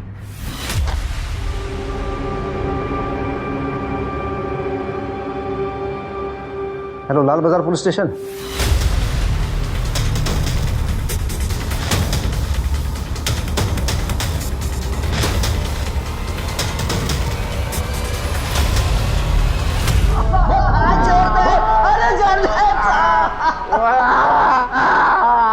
कुछ नहीं किया साहब, हमारा विश्वास करो साहब, रजनीश के मर्डर में हमारा कोई हाथ नहीं साहब। अरे साहब हम डर गए थे साहब, कुछ दिन पहले साहब रजनीश हम पे छापा पड़वाया था और हमें लगा कि उसकी हत्या में हमारा नाम आ जाएगा, इसलिए हम लोग भाग गए थे साहब। साहब आप खुद सोचिए, अगर हमें उसे मार नहीं होता तो पूरी प्लानिंग के साथ मारते और पूरी तैयारी के साथ भागते, बिना पैसों के तो नहीं भागते ना साहब।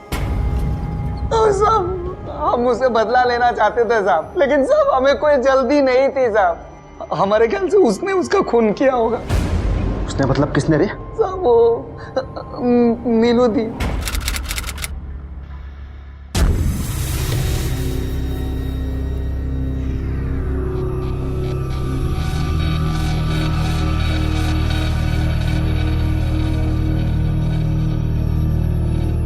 नमस्कार दीदी। अरे मैंने कहा था हम लोग मिलने के लिए आएंगे, फिर ऐसे आदमी को भेजकर हमें बुलाने की क्या जरूरत थी? वो एमएलए अब तक जिंदा क्यों है? उन्होंने तुम्हारा धंधा बंद करवा दिया, तुम दोनों भाइयों को जेल भिजवा दिया और तुम दोनों भाई हाथ में चूड़ियां पहन के घर में बैठे हुए हो। मेरी बात ध्यान से सुनो, मार डालो उसे। जा কিছু হবে আমি দেখে নেব। सत्ता की गलियों में कहां तक पहुंच है तुम लोगों से छुपा नहीं है। कुछ भी होगा मैं संभाल लूंगी। अरे नहीं नहीं, ये तो इजी ना।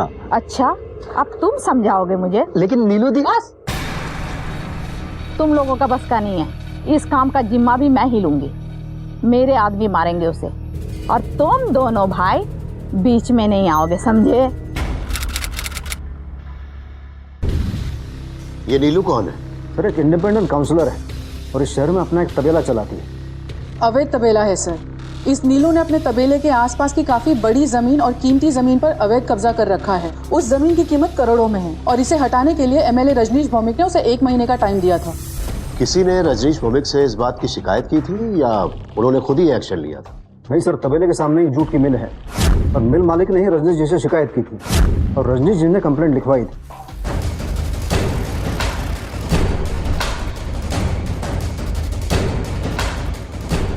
अंदर जाके देखो, पीछे भी देखो। इधर देखो। बोल तेरी नीलू दी कहाँ है? बस अंदर जितने भी लोग हैं सबको उठाने लेके चलो, चलो।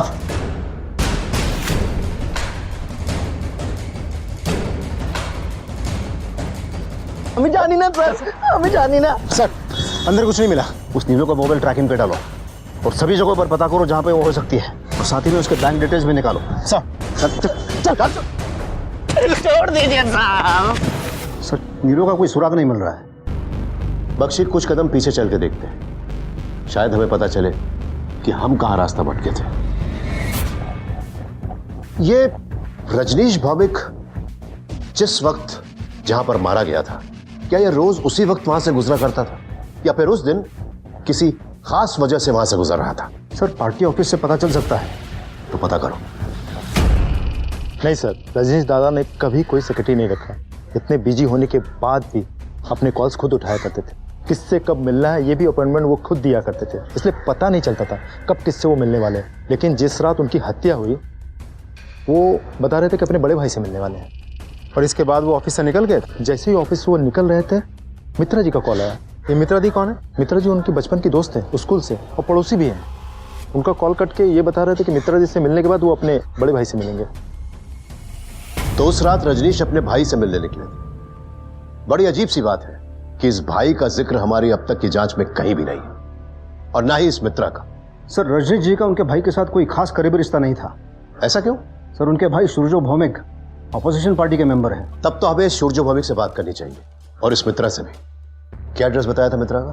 शरद घोष रोड सर। ये तो उसी जगह के पास है ना जहां पर कत्ल हुआ था? जी हाँ सर, 10 मिनट की दूरी पर है। अगर रजनीश ने मित्रा से मिलने का प्लान अचानक बनाया था तो कातिलों को कैसे पता चला कि ये उसी वक्त पर वहां पहुंचने वाला है? सर ऐसा भी तो हो सकता है कि कातिल को पहले से ही पता था, कातिल का कोई आदमी पहले से ही पीछा कर रहा हो। या फिर हो सकता है ये उनमें से किसी का प्लान हो कि उसी वक्त रजनीश को वहां बुलाया जाए। मित्रा से बात करो सर। और बख्शी तुम सूरजो से जाकर मिलो। देखिए आपके लिए मेरे पास 10 मिनट है, जो पूछना है पूछिए। बहुत दिन हो गए आपने कभी ये जानने की कोशिश नहीं की आपके भाई की हत्या की जांच कैसे चल रही है? मैं न्यूज़ चैनल देखता हूँ ऑफिसर। आपको लग रहा होगा कि मुझे मेरी सगे भाई की फिक्र नहीं है, पर ऐसा नहीं है। हमारा रिश्ता ही कुछ ऐसा था। जब हम एक साथ खाना खाते थे घर में तो परिवार की बातें नहीं करते थे, हम पॉलिटिक्स, इकोनॉमिक्स डिस्कस करते थे। पब्लिक के सामने हम गले नहीं मिलते थे। इसका मतलब ये नहीं है कि हम दोनों में प्यार नहीं था।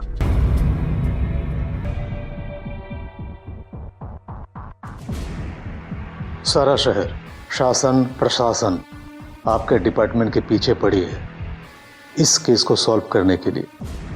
मेरा राय मानिए, यहाँ वक्त बर्बाद मत कीजिए, असली कातिल को पकड़िए।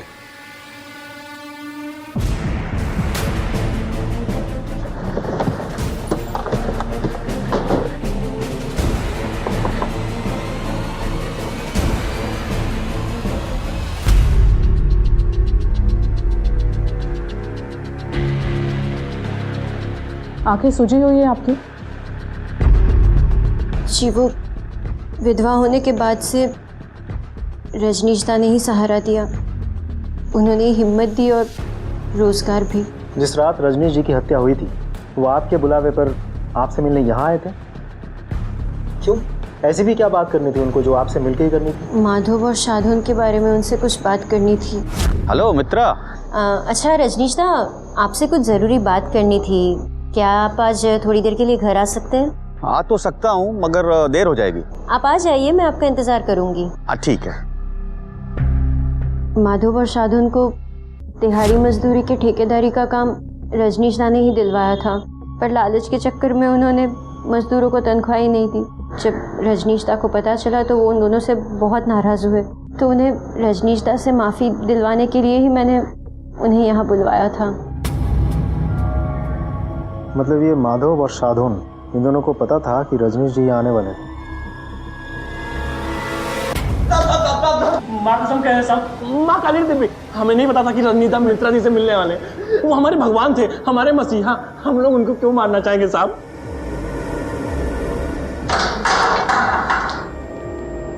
सर, या तो ये लोग सच बोल रहे हैं या फिर बहुत शातिर हैं। इन्हें जाने दो बख्शी, लेकिन नजर रखना सर। और मित्रा वो भी शामिल हो सकती है। हो सकता है रजनीश को मित्रा के घर पे शायद इसी मकसद से बुलाया गया। पता करो कि मित्रा की मालाकार भाइयों में से किसी से या नीलू से फोन पर कोई बात हुई थी। मित्रा के घर के आसपास भी पूछताछ करो। यह भी पता करो कि मित्रा की किसी हाल ही में अनजान आदमी से तो बात नहीं हुई थी। बहुत भली लड़की है साहब, बेचारी बहुत बुरा हुआ बेचारी के साथ। इनमें से किसी को भी हाल फिलहाल में देखा है आपने? नहीं साहब, नहीं देखा। सर, किसी ने ऐसा कुछ भी नहीं देखा जिससे मित्रा पे हम शक कर सके। उसके कॉल डिटेल्स में भी सस्पिशियस कुछ भी नहीं मिला। फिर भी कोशिश करते रहो। सर नीलू ने कोर्ट में सरेंडर कर दिया है और उसने एंटीसिपेटरी बेल भी ले ली है। इंटरेस्टिंग। अब तो इस नीलू से मिलना ही पड़ेगा।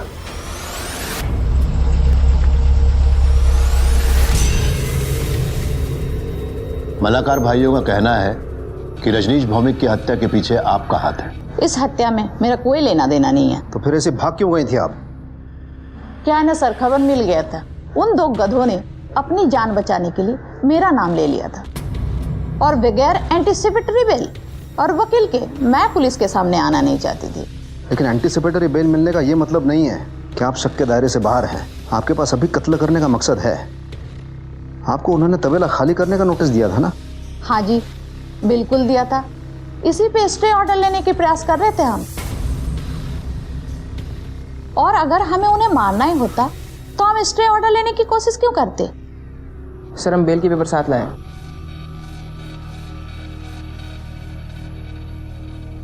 सर,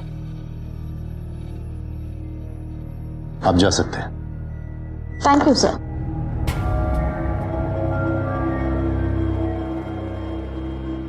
नजर रखो इस पे। वो देखो, नीलू दी आ गई। अरे कैमरा ऑन करो। चलो Neelu di. Hello ma'am. Ma'am क्या आप हमें बता सकती हैं कि आप पुलिस स्टेशन क्या करने आई थी? पुलिस की मदद करने आई थी। किस तरह की मदद? रजनीश भौमिक हत्याकांड में। मैं शहर की एक इज्जतदार नागरिक ही नहीं, मैं एक काउंसिलर हूँ और जिस तरह से बिना सबूत के मेरे नाम को इस मामले के साथ घसीटने की कोशिश करी है, मैं तो पुलिस डिपार्टमेंट के ऊपर मानहानि दावा करूंगी। Thank you. राजधानी में हम लोगों को लेकर बहुत बड़े बड़े सवाल उठाए जा रहे हैं। मुझ पर तो दबाव भी डाला गया है। तुम्हें सस्पेंड करें। हमें लोगों को विश्वास दिलाना पड़ेगा कि हम अब भी सक्षम हैं। तो आप क्या सजेस्ट करते हैं सर? मोबाइल कंपनीज की रिपोर्ट्स आ गई। हत्या की जगह पर उस समय कितने फोन एक्टिव थे? सर, रिपोर्ट्स तो आ गई हैं और उन्हें स्कैन करने में 2 दिन और लग जाएंगे। इतना समय नहीं है हमारे पास। दिन रात एक कर दो, कोई ना कोई सुराग जरूर निकाल। Go for it. Okay sir.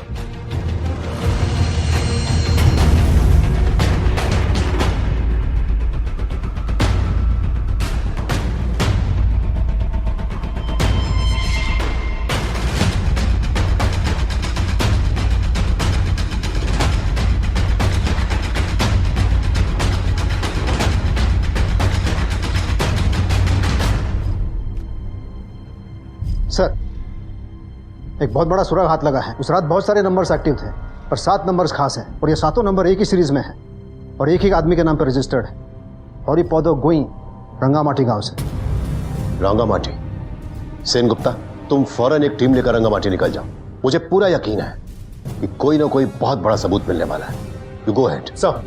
Bakshi, पता करो कि इस गांव का इस हत्या से क्या कनेक्शन है। कोई ना कोई संबंध जरूर निकलेगा। गो अहेड। सर।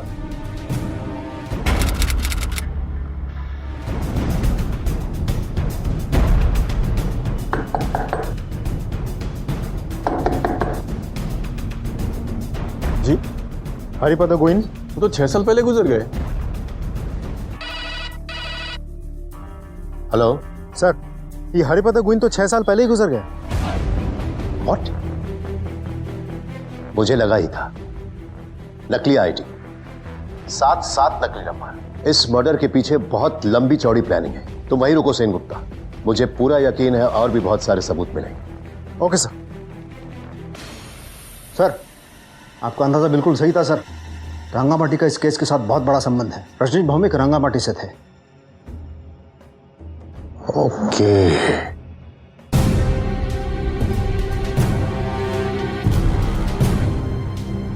सर।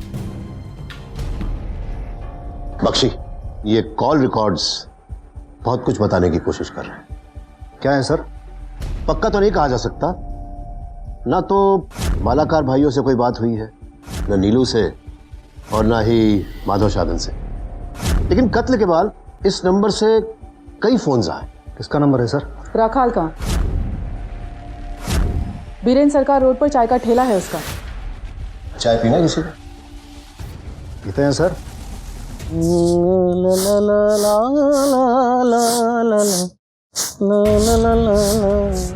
चाय देना है बाबू। वो सुन। ए बुधिया, ए आधा टन नहीं है तो।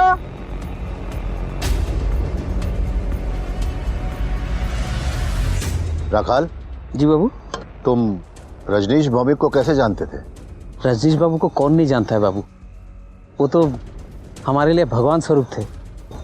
वो जो 2 गुंडे थे, बदमाश शादन और माधव को जेल से निकाल के रजनीश बाबू ने नौकरी दिलाई थी। वो भी हमारे गांव के ही हैं बाबू। रंगामाटी? जी बाबू हैं। वो रजनीश बाबू अपने भैया के साथ, वो सूर्यो दादा, उसके साथ अक्सर यहाँ आते थे। बाबू शायद बाबू, ये जो आप लड़का देख रहे हैं ना, ये भाटाभाटी फुटबॉल खेलता है। तो हमारा रजनीश बाबू इसके लिए वही स्टाइपेंड।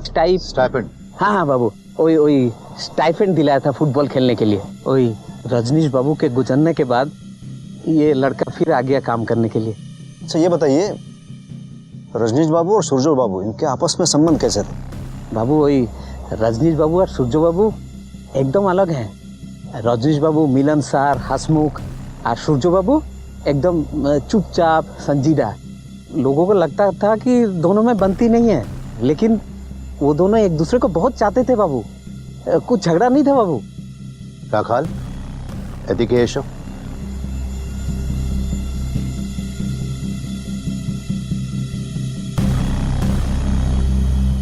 राखाल, तुमने सूर्यो भौमिक को फोन लगाया था 3 बार, किस लिए?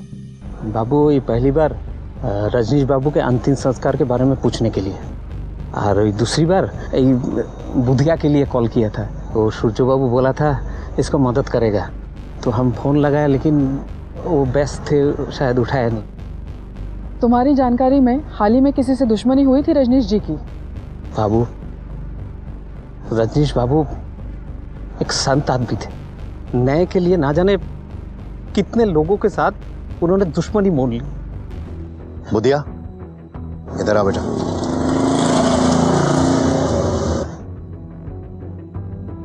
बेटा, तुम घर जाओ और अपनी ट्रेनिंग पर ध्यान दो। पैसों की चिंता मत करना। हाँ, रजनीश ही नहीं है तो क्या हो, तुम्हारी स्कॉलरशिप का इंतजाम हम लोग करवाएंगे।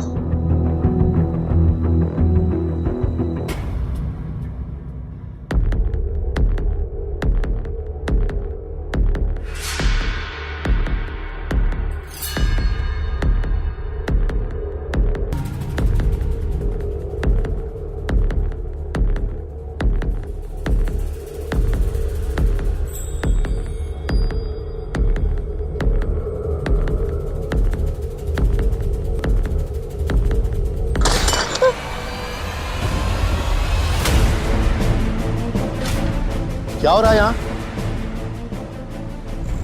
शांत हो जाओ बेटा, शांत हो जाओ।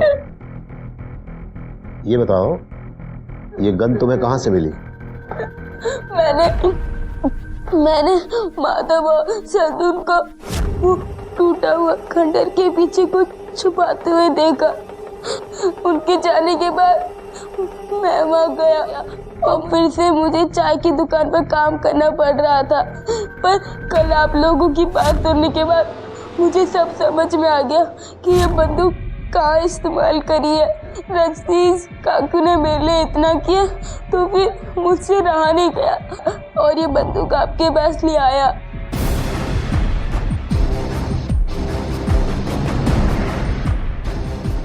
पक्षी, सोना मिल गया।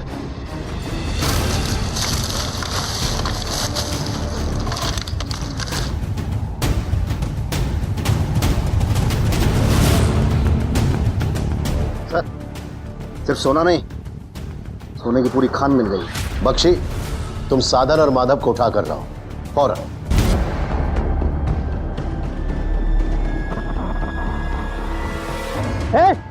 पकड़ो उसे। चल चल।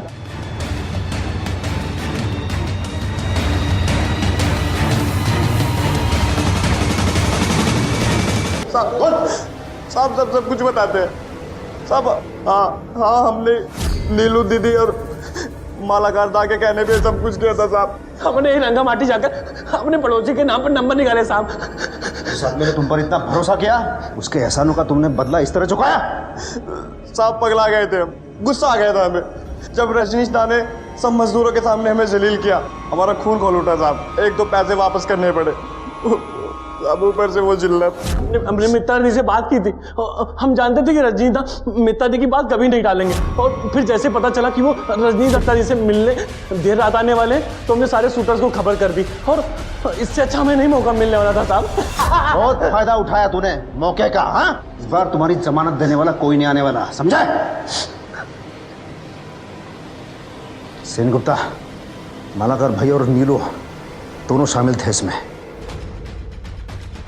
अरे साहब, लेकिन मैं साहब, अरे क्या किया क्या?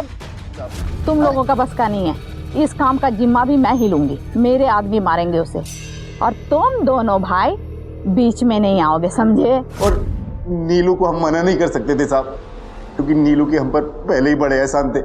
पर इसलिए हमने नीलू के कहने पर रजनीश को मारने का प्लान बनाया। फिर उसकी हत्या के लिए हमने ही शूटर का इंतजाम किया और उनमें से 3 हमारे ही भाई थे। हमें मालूम था रजनीश का मर्डर का शक हम पे जाएगा, इसलिए बिना इंतजाम के हम घर से भाग गए साहब, ताकि हम पकड़े जाने पर आपको यकीन दिला सके। लेकिन साधन और माधव ने सारा भाड़ा फोड़ दिया। इस समाज में जब तक मालाकार भाई और नीलू जैसे असामाजिक तत्व रहेंगे, तब तक रजनीश भौमिक जैसे समाज सुधारक और धर्म योद्धा आते रहेंगे, जो निस्वार्थ भाव से न्याय और इंसानियत के लिए लड़ते रहेंगे। नीलू मुखर्जी अब भी पुलिस की गिरफ्त से बाहर है और उसे ढूंढने की पुलिस की मुहिम लगातार जारी है। ये एक बहुत बड़ी विडंबना है कि जिन 2 नौजवानों को जेल से निकालकर रजनीश भौमिक ने एक नई जिंदगी दी, उन्होंने ही रजनीश भौमिक का सीना गोलियों से छलनी कर दिया। लेकिन इसका यह मतलब हरगिज नहीं है कि एहसान फरामोशी के डर से हम इंसान पर विश्वास करना छोड़ते हैं, क्योंकि विश्वास ही इंसानियत की नींव है और यही विश्वास हमें न्याय के लिए और अपराध के खिलाफ लड़ने की ताकत देता है। इसी विचार के साथ अब मैं अनूप सोनी आपसे विदा लेता हूं। फिर मुलाकात होगी अगले एपिसोड में एक और चौंका देने वाले केस के साथ। तब तक अपना और अपने परिवार का ख्याल रखें और देखते रहें क्राइम पेट्रोल डायल 100। सबक एक को, सीख हम सबको। जय हिंद। इस तरह के और भी एपिसोड देखने के लिए हमारे चैनल को सब्सक्राइब करें और बेल आइकन दबाना ना भूलें।